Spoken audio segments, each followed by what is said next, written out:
Wow, great coffee. Should be, it's Boulevard Coffee, sponsor for Coffee and the Candidates. Candidates for the Los Gatos Town Council, of course. So join me, Larry Gerston, when we interview all the candidates for the Los Gatos Town Council.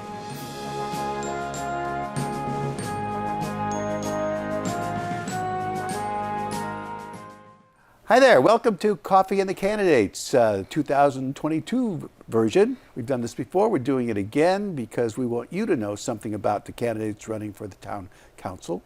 I'm Larry Gerston, and we're brought to you by the Los Gatos Community Foundation, Boulevard Coffee, and of course, KCAT.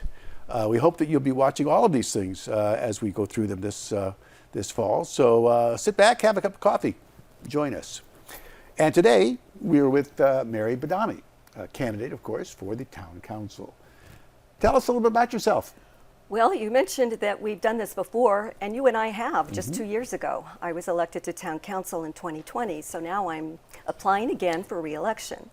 For those of you who did not know me prior to that time, I served as a planning commissioner for 7 years, also served as a team leader for the Victim Services Unit for the Los Gatos, Saratoga, Monte Sereno Police Department, and I served as team leader.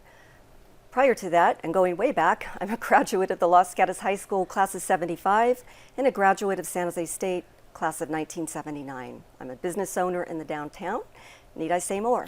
Tell us about your business downtown. I have an insurance agency, and I've been providing financial advice and risk management to clients for almost 37 years. I started the business from scratch, and it's been a joy to develop relationships with people in the community, and quite frankly, throughout the whole state of California. People have moved, but they still have stayed with me, and it's really a relationship-oriented business that I take a lot of pride and joy in. I'm so glad you started off this way, but tell us how the business environment has changed over the 37 years you've been involved here. Is it better? Is it not as good? What's your sense as a business owner? It's been a challenge. There's pros and cons. So quite frankly, we've done away with paper. And it used to be that maintaining a storefront office was extremely important so that people could come in and walk in and sit down and have a cup of coffee like we're doing right now. But over time, people didn't have time to come in and drive to your office and sit down and chat for an hour. So it became a matter of corresponding by email. Now it's by text, but it's increased efficiency for sure. But I do miss meeting my clients face to face as we're doing right now. But doing business in this town, okay, with the town, all the permits, requirements, has it become easier to do business with the town, or is it more difficult? Well, for me, it's easy because I don't have to do anything different from what I'm doing. I pay my business tax license every year. But what we are doing is increasing, hopefully to increase the fees on the business taxes, which will be hopefully on the ballot for voters to approve. As far as doing business in the town of Los Gatos, I hear complaints that it takes a long time to get something approved. But on the other hand, I see that we welcome business and we want our businesses to thrive. And do you think that the town has improved the ability for businesses to come in and go to work, or do you sense that there's still too many obstacles? I believe there's an obstacle with maybe the permitting process, and that's something that we're working on, and we're going to improve the efficiency on that, and that's a priority for us. Do you support the measure on the ballot to change the business tax structure? I do. We need to increase revenues for the town. We have some budget concerns, and this will help. Let's talk about that, council member. We've got, I understand, about a $2 million deficit over the next few years, per year, right? So maybe this matter on the ballot gets passed, so that leaves us maybe $1 million short. What are your thoughts of dealing with that deficit? Luckily, we have a finance commission, and the finance commission was overwhelmingly approved by voters the same year I became a council member. It's been a pleasure to work with them and receive their guidance and their input. That's something that we're working on together, exploring ways to increase revenue, to offset any deficit that we have. And I look forward to future meetings in the business industry and being in finance. I'm very sensitive to these issues. So I look forward to more conversation on resolutions to take care of these issues. But do you have any ideas, as a member of the council, do you have any ideas about how you would either cut not necessarily services, but expenditures of some sort, or raise the money? I'm looking at the likelihood of raising money and probably a tax, as much as I dislike taxes. But Nobody there's does. no way out of it. It's Nobody an likes unfortunate taxes, right? circumstance. We all want the services, of course. That's another story. And so you've taken the position that if we got to bite the bullet rather than cut services, we're going to try to raise revenues. And would you do that through a parcel tax or through a sales tax or what? I see it as a parcel tax. Okay. Okay. Well, listen. That's, you're looking as somebody who's in the middle of it, and I think you have a particular way of seeing things that the rest of us may not. So you're down there, doing the battle, as we say every day. So okay, that's interesting. And about the business structure downtown and getting to and from downtown, are you comfortable with the way the traffic flows through the downtown, particularly during a summer when we're inundated with people wanting to go to Santa Cruz? I don't know why they don't stop here, but They want can to have go on coffee. for some reason.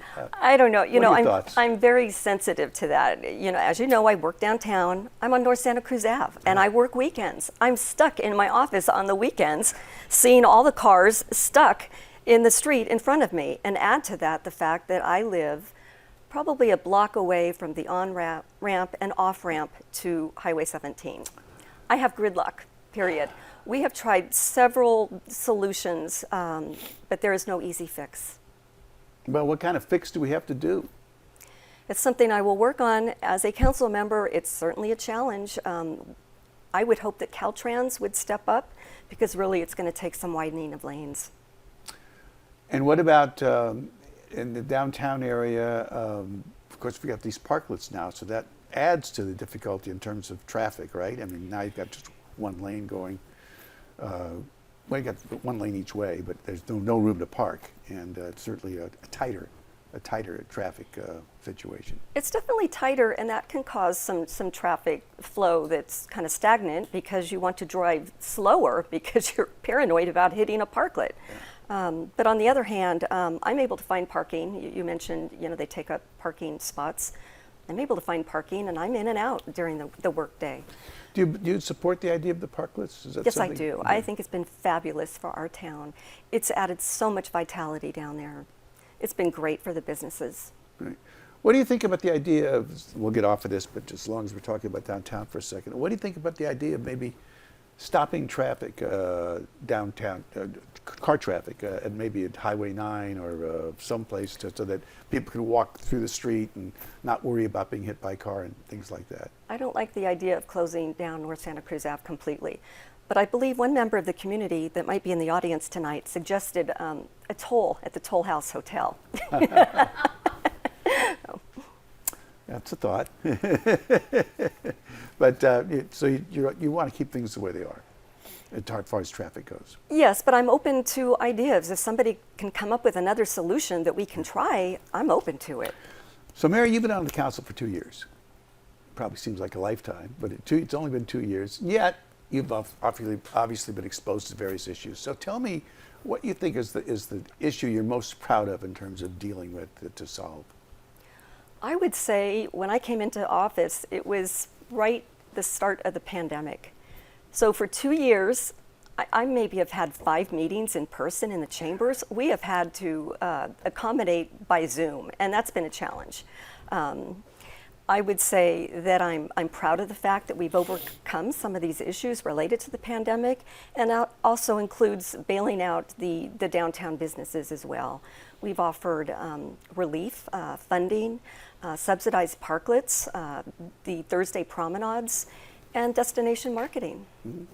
Some of the council meetings toward the end were necessitated not from COVID as much as disruption.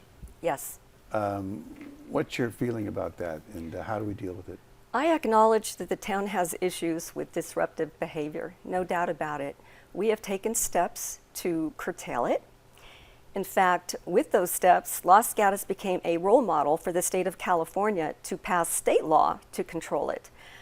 I don't like it. I believe in respectful behavior and decorum in the chamber. However, politics is about disagreement, and you have to have thick skin.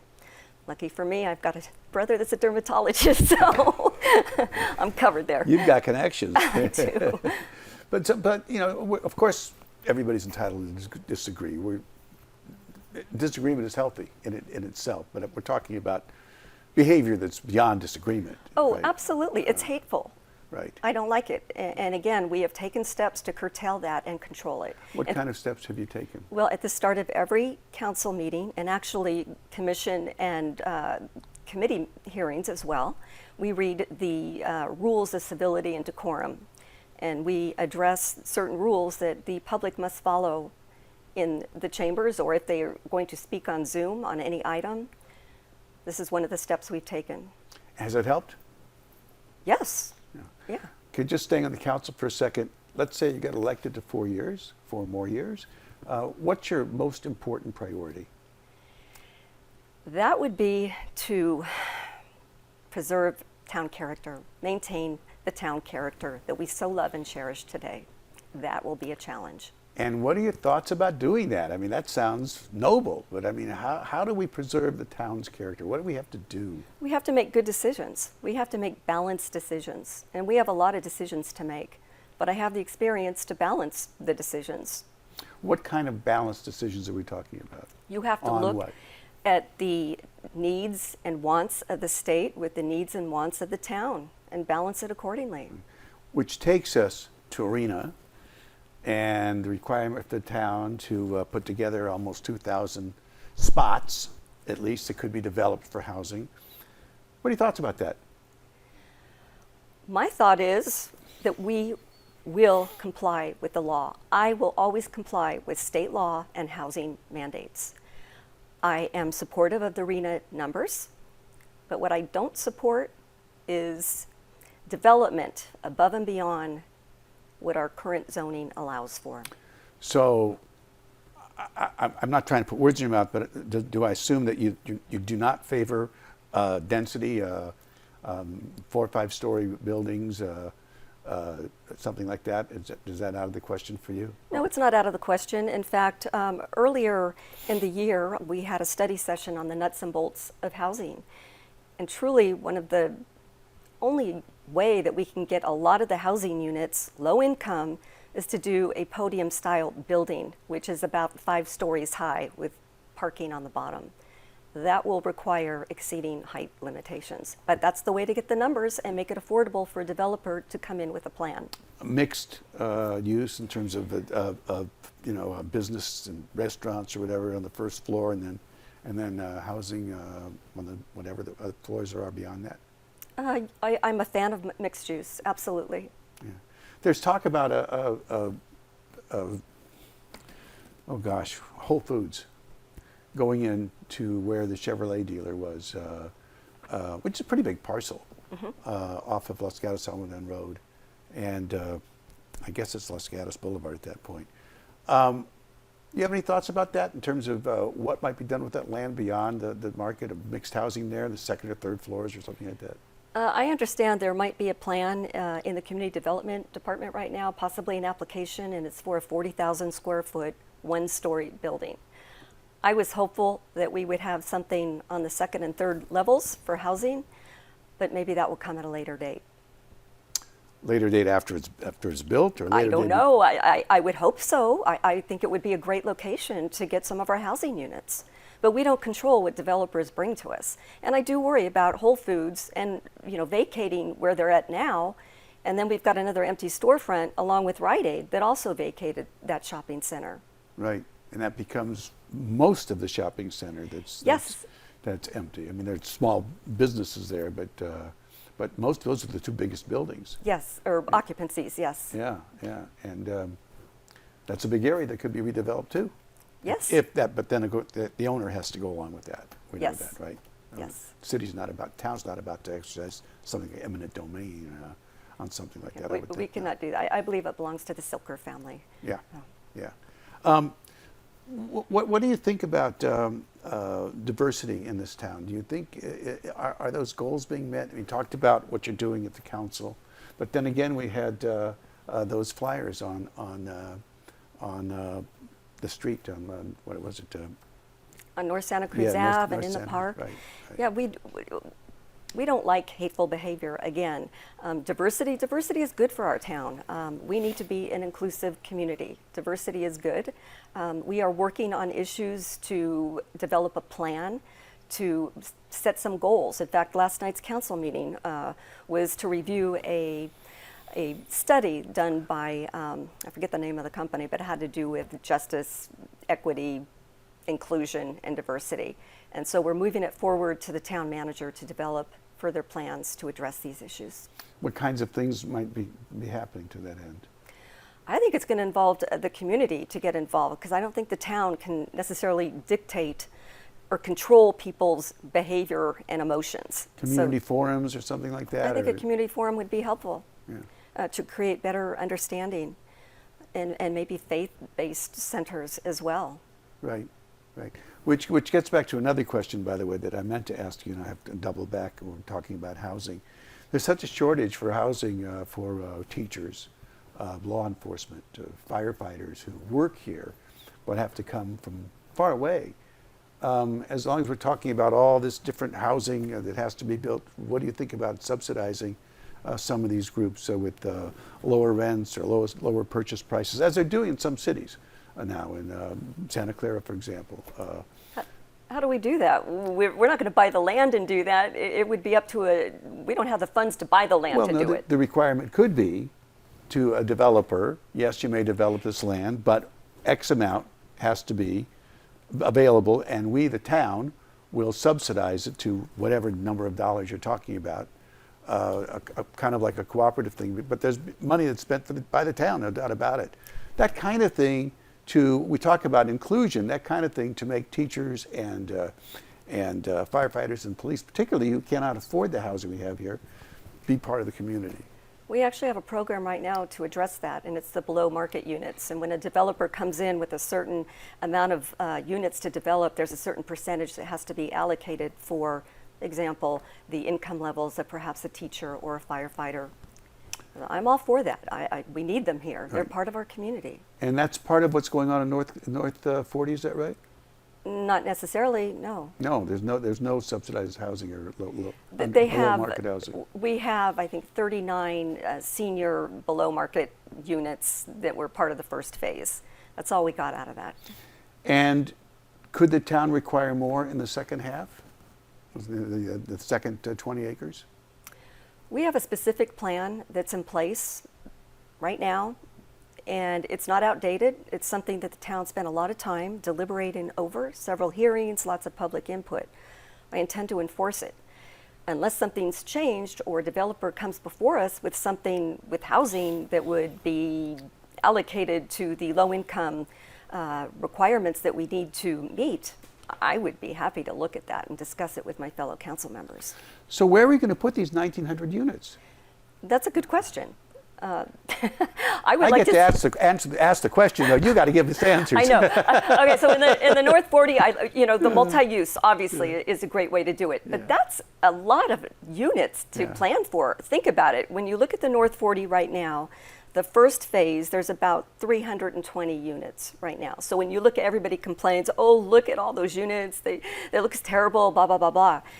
But if we have to plan for at least 2,000 more units, think how many of those North 40s that we need to develop probably along Los Gatos Boulevard. Well, if you get reelected, you're going to be working on that. We're going to look forward to see how you do it. Good luck on the campaign trail. I think it's great that you're doing what you're doing, because we need people to run for office and make things work. We've been talking with Mary Badame, council person running for re-election for a 4-year term after being elected two-year term. And she's going to be out there, so maybe you'll get a chance to meet her. And maybe you'll get a chance to watch other sessions of Coffee with Candidates, brought to you by Los Gatos Community Foundation, Boulevard Coffee, and of course KCAT. So go on and enjoy your day, finish your coffee, and get out there. Bye-bye.